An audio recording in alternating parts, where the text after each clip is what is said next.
mapesa, how to look at money, kujipanga. And for me, where I come from with this conversation is to give you the knowledge. Is that when you get there, because you will get there, we all want to grow, we all want to invest, we all want to prosper, we all want to enjoy the good things of this world, as the Bible promises us. So it's also good pia tukuwe na wisdom makele nayo tulipatiwa. And we are live on Facebook and on Twitter pia na pia kwa YouTube. I'm still here with Zipporah Njoroge. Karibu sana. And how have you been? Pleasure being here. Yes. You're good? I'm good. Karibia to your microphone kupate vizuri. And of course, we've been talking about things that are not related to loans here. I was telling you it's my 3rd anniversary. Sure. And you are like, yours is coming up next 13 years. 16 years. 16 years. Oh, yes. And I will not share the secrets you've given me. But we've all concluded that even this information is very important for the survival of marriages. Because there are people ambao wanasumbuana kwa sababu mmoja alichukua loan bila kuambia mwingine, ama mwingine alichukuliana loan alafu ule akaingia nyasi nayo, ama hakutaka kuwa accountable. And I don't know why sana wanaume wataki kuulizwa maswali na pesa walichukua pamoja. And so today we are talking about leading factors of loan defaulting. I think it's very important pia unajiangalia, maybe unaona naenda hii direction ujipange. And also maybe you are in debt, uko na deni. This conversation is also yours because we want to see what to do. This is practical kwa mtu wako na deni, and also very important in the form of knowledge kwa ule bado hajaingia. Yeah, so karibu sana Zipporah, and first of all I want to thank you also for coming through again. Unajua siku ya kwanza ya pili sasa hapa ni nyumbani. Thank you so much, Karis. I truly appreciate also, and I say hello to all our listeners of Hope FM. I'm delighted to be here this afternoon just to talk about debts and a recap of what we did last week. I think we say that debt is an obligation that you owe somebody else, and deni lazima, tukasema deni lazima ilipwe. Lazima. Yes, and we talked about a good debt, a bad debt. I think all that we talked about. And today, as you mentioned, I just want to talk about the causes. What makes you to default? Nini inakufanya ukose kulipa ile deni? You as a borrower. Maybe there are factors that are maybe borrower related. Some factors could be lenders related. So I'll be mixing all of them. But squarely you'll see that most of the default occurs because of the debtor related factors. Mwenyewe tu alichukua mkopo akasema anataka kufanyia jambo fulani, kumbe alikuwa na mpango ya kwenda Dubai holiday. Sasa akienda holiday akirudi job hakuna, si ndio? Mambo imeharibika. Inakuwa normal holidays. Yes. And to start us off, because we base all our knowledge and wisdom in the word of God. Today I have a verse for us, and I'll have several of them as we come to the close. And today I'm looking at Luke 16:11. And this is what the word says. If then you have not been faithful in the unrighteous wealth, who will entrust to you the true riches? If then you have not been faithful in the unrighteous wealth, who will entrust to you the true riches? Wow. Been unfaithful in repaying a debt that you borrowed.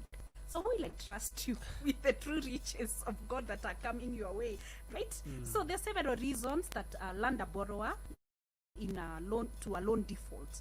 And one of them, the first one that maybe I'll want to talk about, Karis, is loan diversion. Diversion of a loan. You went to a circle, you went to a bank, and you took a loan, and you said that I want to purchase this item. Maybe I want to buy a plot, or I want this. But you did not use the money for that particular purpose which you had intended. So once you do that, probably, let me give an example. You were taking a loan for what we call a working capital for your business. But you step out like this after you have received the loan, you decide, there is this plot, let me just buy it, biashara itajipanga. Not forgetting that the business was to generate the income to repay the loan. So most people out here, they go to take a loan without indicating that they just they are even told we sema ni ya hii kazi, and then when once you get the money utafanya vile unataka, but we never discuss beyond what is the source of the repayment, because we take a loan knowing how you are going to repay the loan. So that is a cost number one. The other one is lack of proper planning. Lack of plans on how to pay. Unfortunately, I think we talked about this kind of lenders who hawk loans. So they just tell you because they have a target. So anakuja nakwambia, we chukua tu, ukishapata pesa utajipanga what to do with the money. That is a wrong move. That will definitely lead you to a default, ama itakufanya ukose kulipa ile deni, because you never had a plan. You had not sat down, planned, known that this is what I want, the loan of this much to do this. But because umesikia pesa zinapeanwa kwa urahisi, ukajump kwa ile bus, hata ujui destination mahali itakulead. So that is another cause that leads to loan default kwa borrowers. The other one, and most of us are victims, is what we call multiple borrowing. Umekopa Tala, umekopa branch, umekopa KCB, umeenda kwa sako, wanasemaga kupoesha. Kila mahali, yani you are indebted. So people are calling you right and center. You don't even know, unaulizanga ukipigiwa na kupigia juu ile mkopo, unasema gani? As in, because you have so many loans. Oh my God. That is also another thing that is ailing our society. You have borrowed, and when we are talking about debt management, we actually talk about consolidating your lenders. Una make sure uko na lender kama mmoja ndio una deal na yeye, because imagine you have 10 or 5 lenders who are coming to you because you've defaulted. I'm telling you, Karis, utajitoa uhai, hata utajua unakujia side gani. Exactly, utajua. That is true. So that is another thing, the multiple borrowing. The other one is what we call taking bad loans. You remember we talked about a good and a bad loan? Yes. A loan for consumption. Nice, nice. Umeenda kosto, umetuwekea picha venye mlienjoy. Then the other 1 month you are back kwa so kama mimi ni anniversary, yes, na sina kakiros, na lazima kakiros ka happen. Si unaamua tu acha tu mbaya ya uchome. Mbaya.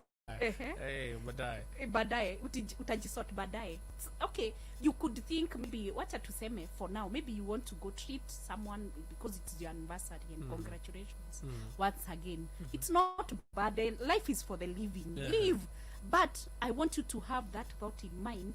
Nikichukua nitalipa aje. Unajua hiyo mafikira ndio sana hatunanga. Unasemanga life itajisort. Let me tell you, our listener today, hakuna vitu itajisort kwa sababu ya mkopo.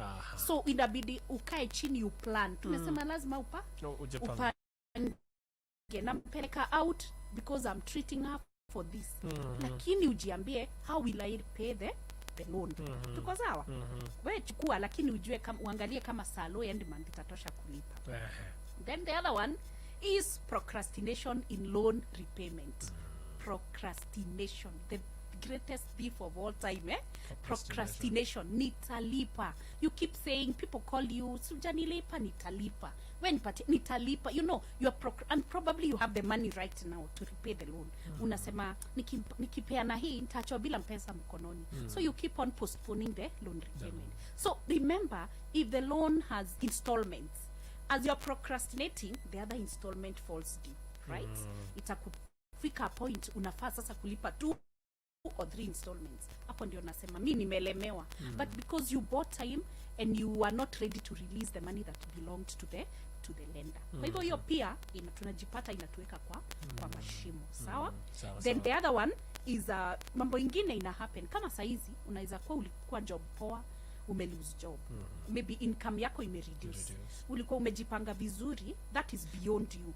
Lakini tutaangalia upande ule mwingine when we look at the second part of this session. Whereby you will be you now have to face your lender. Umwambie, Jo, job imepotea, job imekatika, salo iko hivi, hata sina salary. It's we normally advise that you face your lenders, face your lenders, enda umwambie situation vile kume happen, explain. So the lenders, not all lenders, of course, if you are borrowing from Shylockas, I'm sorry, they will not listen to you. They will be coming for, you know, your properties and all that. But if you borrowed from a commendable institution, they will definitely give an ear and listen, and they will sit down with you to see how do we now work it out, because the job is not there, there's a job loss, there's a collapse of the business for real, and it was beyond you. So hiyo pia tunasema reduced income is another cause of default. And kuna kitu ulisema ya ku borrow from one institution. Yes. I think now there is also trust if you go that direction. So if anything happen, you are assured pia they have a listening ear. That is very that's true. also an advantage. Oh yes, Karis, that is very true. The other one is, of course, uncertainties. We are human beings, and things keep on happening. You might maybe the death of the, you know, a close family member, sickness may strike when you're in the middle of repaying a loan. So that does not, or that may make you to, you know, to also not pay your loan as you're expected to pay. And we're also saying if you're dealing with a credible lender, you can go and sit with them. So those are some of the things that may lead you to loan default. Then we also talk about the other one would be unexpected change of terms or repayment by the lender. Unajua kuna kaa tu hivi lender nasema interest imeshoot, so ukiangalia penye interest imeshoot unaona you can't go beyond pali ulikuwa una repay.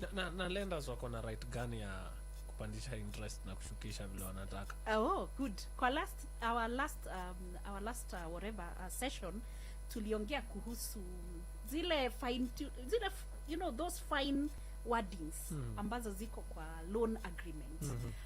Kuna zile when you're talking about debt or loans, we talk about loans that have a floating rate and loans that have a fixed rate. So if the loan had a floating, actually, like now when the base rate was increased by central bank, by CBK, the interest, of course, most banks wrote to borrowers and told them due to the changes, we are hiking the interest, now will be charged at this rate from year to year. So that change can also affect, or like now the tax issue, the tax bracket has the, you know, the finance bill, the big animal. Yeah, everybody is, you know, we have those, I don't know, but that also somebody's salary might, like this month, the lenders are going to feel it because they've said they're backdating the July and now the August, so the deductions will be double. So imagine you are repaying a loan, sasa ulikuwa unalipa loan, hiyo kitu imehit pale kwa payslip. So utapata kwamba utaweza kulipia ile loan the way you are supposed to repay the loan. So there could be unexpected change. So that unexpected change will actually hit the lenders badly, and they will come back to you, and like a penalty will be on you. So prepare to start negotiating with you know, with your lenders. Yeah. Now wewe bado umekuwa hit na hiyo exactly. And then the other one, of course, is financial literacy. You are a witness. The money subject was never taught to us in the school system. So we also have the financial literacy levels ziko bado, ziko down. So watu wengi kuhandle pesa, kujua maneno ya pesa, we only know how to spend. That is what we knew when we were growing up. I think my grandfather used to say that, see me as I go. So if I would put it in Greek, that money is to be seen and for it to go. So we have that mentality that money is to be spent. We are not in the culture of, you know, planning, knowing how to relate with money, because the relationship with money is relational. How do you relate with it? So sometimes you are unable to meet your obligations or to pay your debts because of lack of financial literacy. So that also comes in. They don't understand that I'm supposed to repay my loan on a monthly basis. Maybe some people think I bora nilipe hii mwezi, but they don't know that there is a specific date. Hiyo date ikipita hivi inaruka, interest ina jump, penalty inaingia.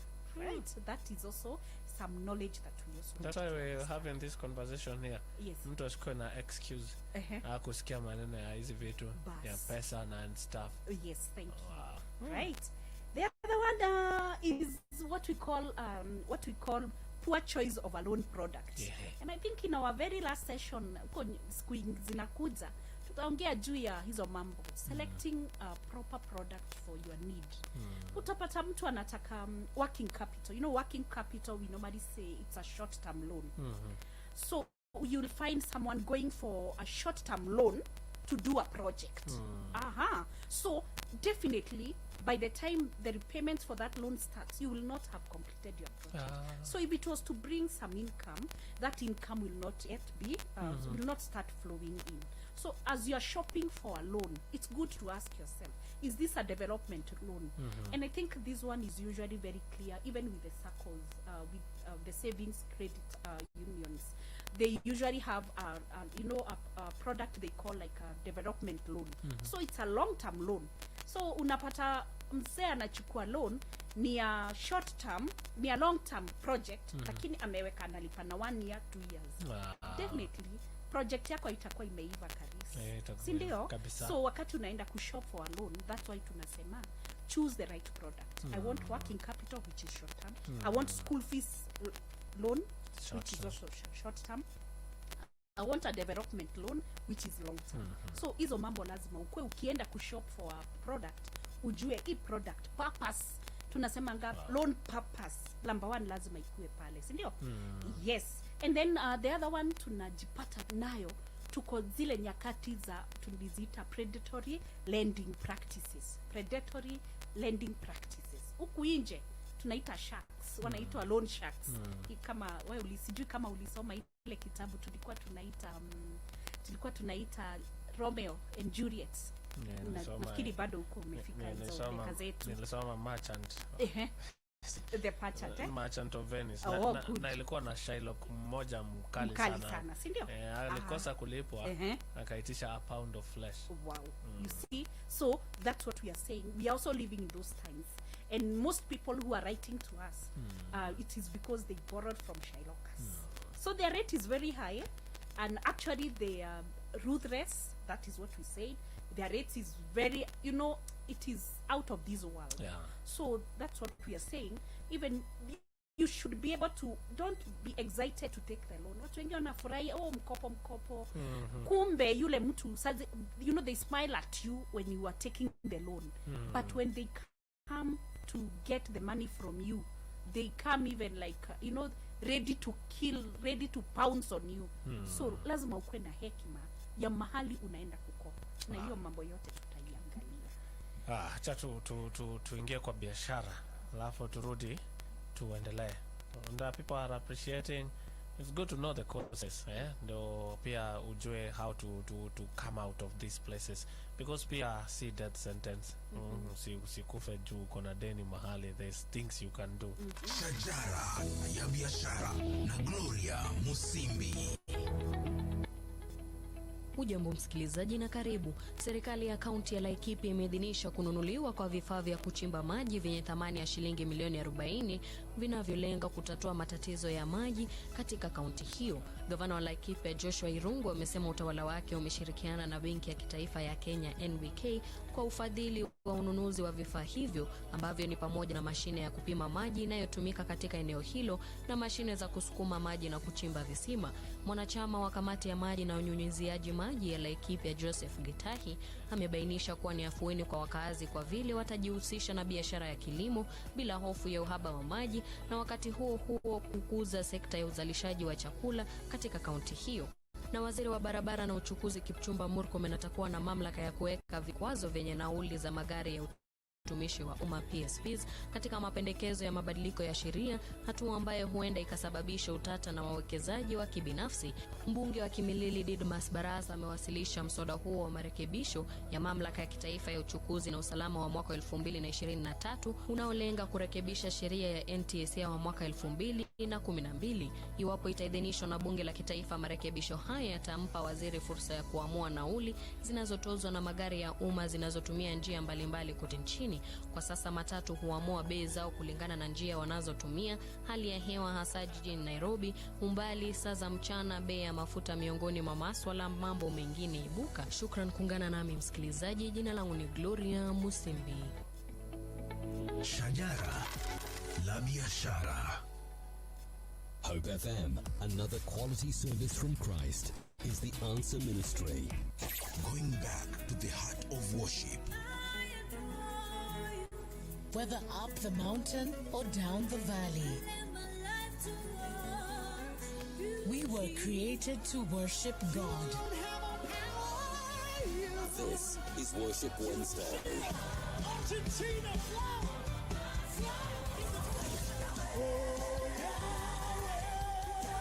We take it a notch higher with more worship music. Every Wednesday is Worship Wednesday. Only on Hope FM. Listen and live. Yesu ndiye njia. Nyinyi kama Wakristo mnaelewaje hili haya? Na sisi kama Waislamu tutaaminiaje Biblia kama kitabu cha Mungu kama inapingana hivi? Now on your favorite podcast platform, or better yet, visit www.hopemediakenya.org and listen to interesting teachings you missed on Yesu ndiye njia. From Yesu mwana wa Mungu, kufunga, malaika, Mungu wa kweli, ibada, neno la Mungu and much more. Mfano ni somo la nabii mfano wa Musa. Wako tayari kutoa mtume Muhammad kwenye Biblia. Huku anasema hiyo Biblia ikachafuliwa. Sasa mtume ako kwa maandishi machafu. Yesu ndiye njia. Fridays from 8 p.m. Listen and live. Nothing but the blood of Jesus. Nothing but the blood of Jesus. Yeah, yeah, yeah. Hey, Gilo. See, you can sing. Do you have songs of your own I can take a listen to? Actually, I have many songs that I haven't recorded, but one day. No, not one. Imagine this is your season. Able check this for Hope Recording Studios. Let me see that. It says, come record your songs at the Hope Recording Studios and get a 31% discount for the low price of 12,000 shillings, down from 17,400 shillings. Where? Call 0709-861-180 during working hours to book your slot. I mean, this is awesome. What are you waiting for? Hope Recording Studios, giving life to sound. Get ready to unwind. Oh yeah. Relax and let Maria and Patroba guide you home on Route 2. All of us populate heaven and he populates hell. Route 2. Yes, I have come to say thank you, Lord. Ati hata mambo ikibadilika utasema ati si hata wewe ndio ulini approach, sio mimi ndio nilikuwa approach. Men that say that, Bana, we're going to start questioning your masculinity, because why would you tell a lady that? Getting your will in there. Route 2, the coolest and the safest way home with Maria and Patroba. Weekdays from 4 p.m. Listen and live.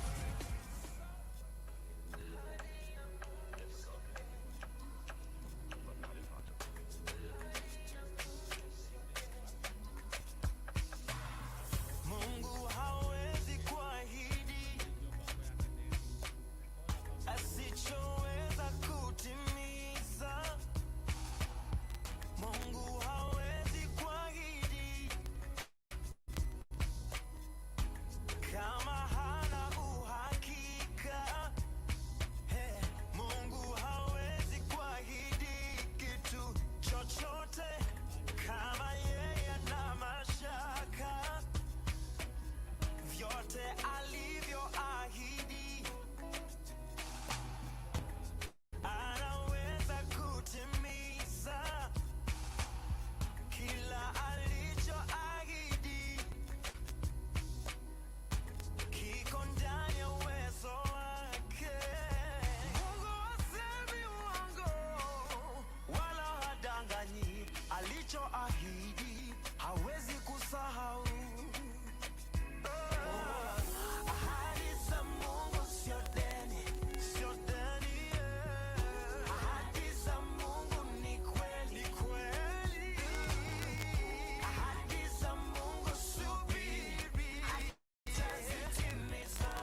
Paul Clement and Joel Loaga wanasema ahadi za Mungu si deni.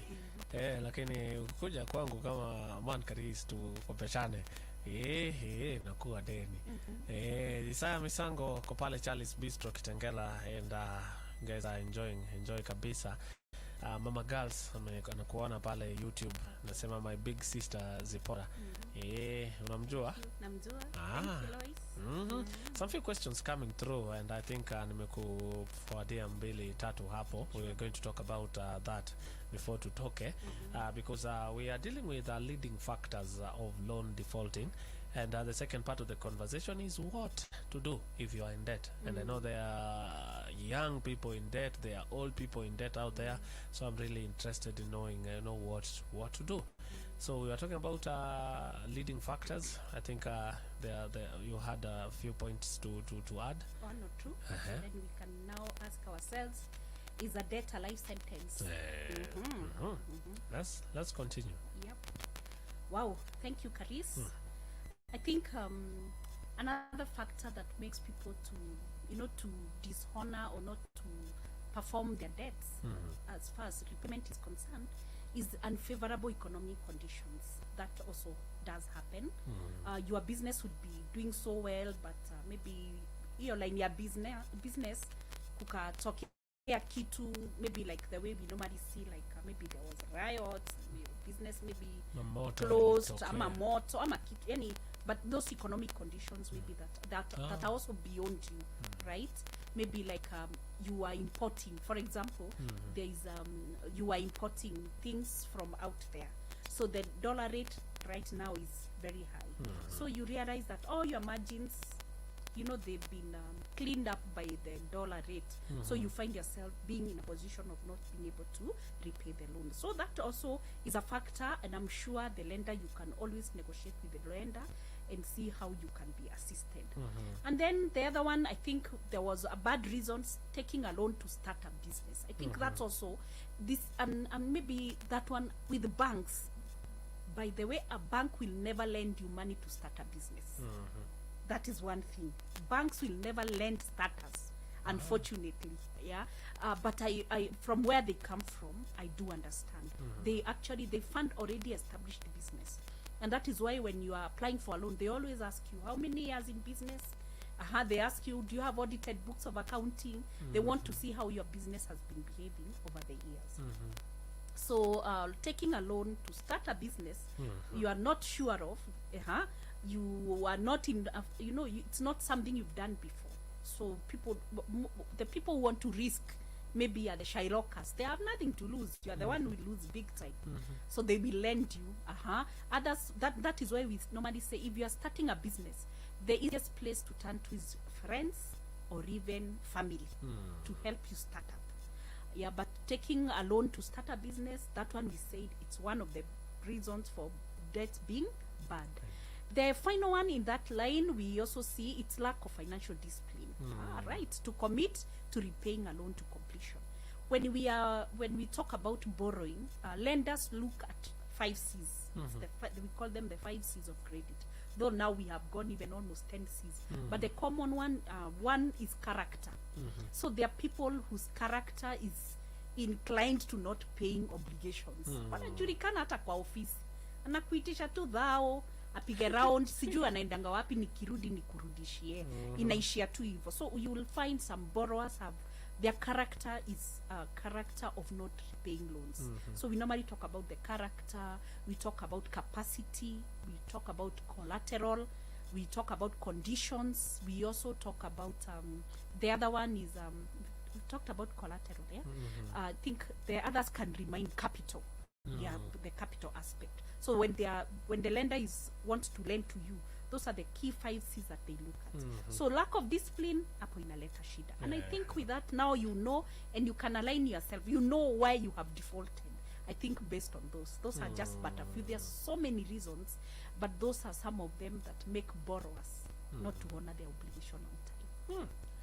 Kuna sijui kama hii pia inaweza ingia kwa hizi points. Yes. Kuna watu wako na they say they cannot control it, but I look at it as addictions, possibly. Yes. Anaweza, lakini anabet, ama anakunywa. Yes. Ama anaenda kujaribu bahati nasibu.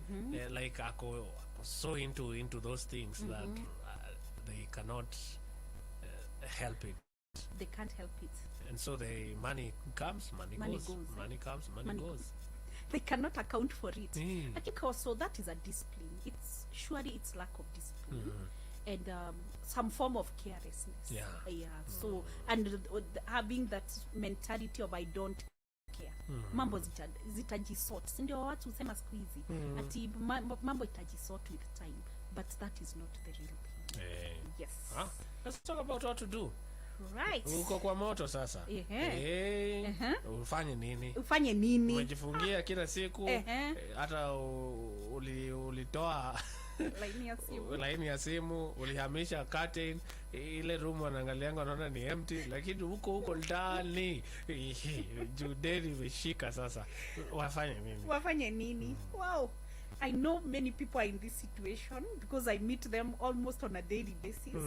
They are indebted. You are calling them. They are being called. You know, they are giving all manner of reasons. But I usually, I'm here to tell you, I'm here to give you hope, by the way. Debt is not a death sentence. If you're in debt, there's something you can do. What can you do?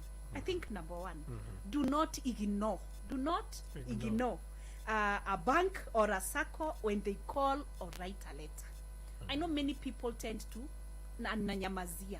They'll follow you up. They'll send somebody else. They will call you. They'll actually give you no peace. Please do not ignore. Kuna wengine tulikuwa kwa matatu. Tunaongea tu vizuri. Yes. Lakini kuna call alishika. Akasema, "Hello." Akachange sauti. Ilikuwa ya pesa. We've had that. Si mimi. It's mwingine. Hata huyo anasikia saa hizi. Nilimwambia anakuaga Hope FM. Oh yeah, there is hope. Yeah, there is hope. Yeah, so failure to respond annoys creditors. And that is why they'll take another stern action. They'll give you no peace. You know, we always say that debtors have got no memory, but creditors do have memory. So they'll never forget about their debt. Wewe utakaa tu umejifanya umesahau. But they are doing something. By the way, behind the scenes, they are making arrangements. They are liaising with an auctioneer. They are liaising with a lawyer. They are liaising with a debt collector because that is their money. So do not ignore the calls. Do not ignore the letters. Go and face your fears. That is what we usually say. And express it. If genuinely you have a genuine reason of why you are not able to pay, I think it's important. You just take yourself to them, talk to them. So that is one advice that I would give. The other one is you can ask the lender. You can go ask the lender maybe to allow you maybe first to be paying interest. Then after things stabilize, maybe you lost a job, you can now start paying the actual loan. So there's a way out, or they can even waive the penalties for you. Then you are able to start now paying the loan plus the interest that is there. So that is one thing that you can do. The other thing that you can do, discuss with the lender to extend the loan period. Probably ulichukua ya miezi 6 na umeona kabisa hizo miezi 6 haziendi mahali. By the way, I think most policies or procedures, especially in the banking sector, they allow what we call loan restructuring at least once a year. They allow a loan restructuring once, so the loan can be restructured to be able to support you. So that is something that you can do. Then you can also request, the issue of requesting now also to make reduced repayments. Kazi imekatika, imeenda hivyo, so huwezi afford kulipa the 20,000, but you know from the pension or from what you will be getting, you can be repaying like this. Face the creditor, make the right adjustments. Then of course we also tell people you move from the expensive house and get a cheaper house. Wewe umejikazana na hiyo class yako, unajikazana kuishi Runda, Karen, na uko na madeni ya wenyewe. Tafadhali, nobody cares about you. Move, go to uende Umoja ama uende mahali kwingine. You adjust your lifestyle ndio ukue na pesa zinabaki za kufanya nini? Za kulipa ile deni. Because a debt will always, itakuwa bado inakuhounds, inakusumbua, itakupatia peace of mind. what else to do? Live within your means, sindio? Hiyo umeambiwa mara nyingi. Hata tuliguzia sana kwa personal financial Good, disciplines. living within your means. Yeah, tuko ni kama kuna, by the way, we are not following a man's standard. There is no standard that has been set. Hakuna manual ati mtu akona manual ati huyu ndio successful, hii ndio life poa ina. You know, there is no manual. So you make those adjustments, and maybe it will only be a short time. You finish repaying the loans, urudi status yako ile unataka kujimaintain nayo. Hiyo ingine tunaambia mtu don't be bullied to pay more than you can afford. Nakwambia, ndio nimekwambia, it's not a death sentence. Kama hauwezi na umeenda umejieleza hauwezi, usikae ati unaanza kuchukua kamba. Like there was a recent case in Githurai when collectors went, wale walikuwa wanadaiwa jamaa walienda. That's a true story. Na wale wanasikia wanaweza confirm. There was then this man told them wacha nikuje, akapanda juu that floor, akafikiria ameenda kwa nyumba to get something, alienda akajirusha and he died. And that was it. It's because of being followed. So that's what we are saying. Usiallow iende such that, yes, you'll make a mistake, sindio? But remember, God is a God of a second chance. You can adjust and repay of those loans. So don't be bullied to a point whereby you want to take your life. Life does not belong to you. Life belongs to God. So why take it away, right? So the other advice that I tell people, you pay the most expensive debts. We unajua zile madebt uko nazo za Shylockers. Za Shylockers zinazaa kila siku. Unaangalia loan book yako yote, wale watu wote wanakudai. Unaangalia hii interest yake inakuanga 20% per month, inakuanga hivi. Unasort hizo ambazo kwanza the most expensive. Ukimalizana nazo, then hizi ndogo ndogo you can manage to sort them out pole. Then the other one, I think to encourage you, as maybe we are coming to the end of the show, is don't believe this is just me in this. Don't believe it is only you. People are also out there, they are also having their problem, but they are facing their fears, they are facing their worries, they are facing their creditors. So I advise that you also face your creditor and let them know. But the creditors you can't face, and that is why there is a lesson we shall be talking how to build your credit, credit profile, so that you don't fall prey to these Shylockers and the likes. Ukwe na mahali unaenda kukopa ambapo ni kuna at least kuna class, at least kuna formalities, si mahali tu leta TV, sijui wekelea radio, sijui such kind of lenders. The other one is don't ignore the problem, face it. That's what we've said. Get in touch with your creditors, keep them. Unajua kama uko na deni ya mtu unampigia, unamwambia jo, nakumbuka bado hujadeni, sijasahau, huyo jamaa atakupigia kesho. Kwa hivyo ni vizuri make sure you are in touch with your creditors and don't borrow money to pay debts. Now hiyo ni shimo, unachimba shimo, si ndio? Kuzika shimo ingine. So una create shimo hata kubwa kuliko apparently mchanga, sijui kwa nini kichimbua haitoshi shimo. Exactly. Hiyo mchanga haita fit kwa hii ingine. Unaona? So unajipata tu kwa hiyo cycle. So mimi na advise tu listeners wetu leo kwamba make sure you don't borrow a debt to pay another debt. Make the proper adjustments ndio usiingie kwa hiyo matatizo. And then of course the other one is don't worry over money matters all the time. You will be overwhelmed. Kama kona usikaange tu kila saa unajishika tu hivi madeni. Do something, start small, and that is also what we say as far as debt is. And maybe it's not good that we just end. The word of God is full of verses that talk about debts, right? Romans 13:7-8 inasema hivi, give to everyone what you owe them. If you owe taxes, pay taxes. If revenue, then revenue. Unaendelea hapo. 13:7-8 Romans. Proverbs anatuambia nini? Proverbs 22:7 inasema, the rich rule over the poor and the borrower is the slave to the lender. Nafikiri hata hiyo tulisema last time. Alafu hiyo ingine inasema Proverbs 13:11, dishonest money dwindles away, but whoever gathers money little by little makes it grow. And finally Psalms 37:21 inatuambia nini? The wicked borrow and do not repay, but the righteous give generously. So our listeners, I want to believe they belong to that class. They are righteous people. That they are righteous people. So if you are in the business of borrowing and not paying, then kumbuka Mungu when you are borrowing. open. I love this conversation sana sana because when I look at it as knowledge gained, Yes. then somebody knows what to expect, somebody knows what to do in case this happens, and also looking at the practicality level is that somebody knows now si lazima aende reserve na change simu na jifiche. Yes. There's something you can do. Yes. I also know of young people wanahama kila mahali. Kuna kanyumba Uganda, kuna kanyumba kuna moja mtaa yetu apatikanangi hata uwezi Christmas tu na anaingiaga kwao wanatoka nani kwa sababu tu ya mapesa. Pesa ukisikia claims vile natafutwa like this young man is not happy. Sure, He is sure. not happy. Hata yeye ndamtumia hii clip aone maybe kuna venye anaweza saidika. There was a few questions here. Kwanza wewe anauliza kwanza kama I think utamwambia yes or no hapa. Unaanza can one borrow to venture into a transport industry? Anataka kubainganya. Do bank issue such loans? Is that a wise move?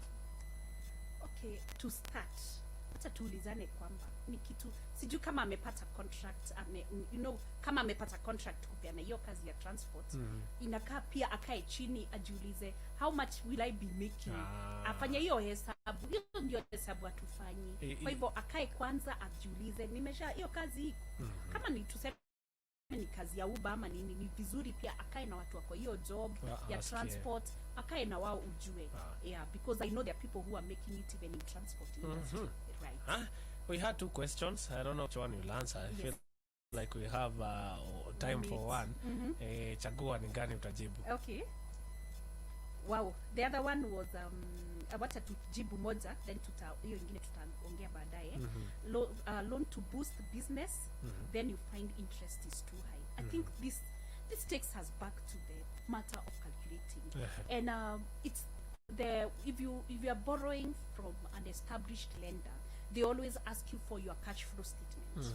Wanataka kuona because they remember their standing charges ambazo unalipia. Kuna salaries, kuna rent, hizo ziko tu standing. So ujiulize hii interest yenye inakuja, zile sales nita make, can they manage to repay this loan plus the interest?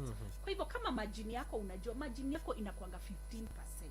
Usha calculate kama margin yako ni 15% ya ile sales ambazo utapata.